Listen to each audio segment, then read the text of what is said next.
Pemirsa, tak banyak yang mengetahui keberadaan Pura Dharma Durga Kutri di kawasan Belah Batu Gianyar. Padahal pada zaman Bali kuno dulu, pura ini sempat begitu populer. Pada Hari Suci Kuningan Sabtu 9 Maret 2024, Pura Bukit Dharma Durga Kutri banyak dikunjungi umat Hindu yang metirta-yatra usai menggelar persembayangan di Merajan masing-masing.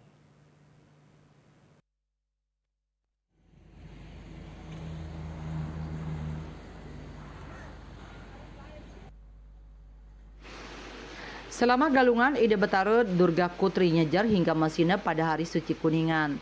Sebelum Mesinep sore harinya, Ide Betara katuran melancaran atau mepajar mengelilingi batas desa. Setelah itu baru katuran Mesinep. Jeromangku Nyoman Putra Astawa mengungkapkan, Pura Bukit Durga Kutri diperkirakan sudah berdiri sejak 835 Saka.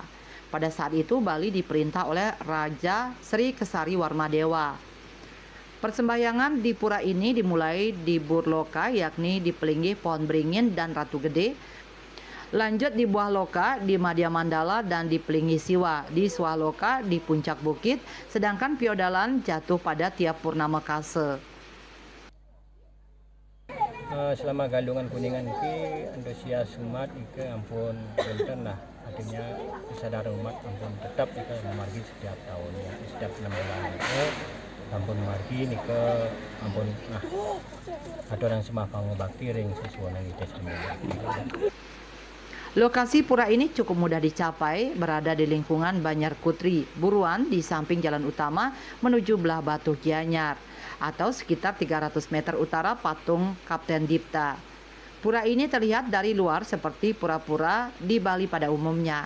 Namun yang unik adalah pada bagian mandala utama terdapat bukit yang diselimuti hutan kecil. Pada puncaknya itulah distanakan Arca Durga Mai Samardini Astabuja. Pura Bukit Dharma Durga Kutri Gianyar kini sudah masuk cagar budaya.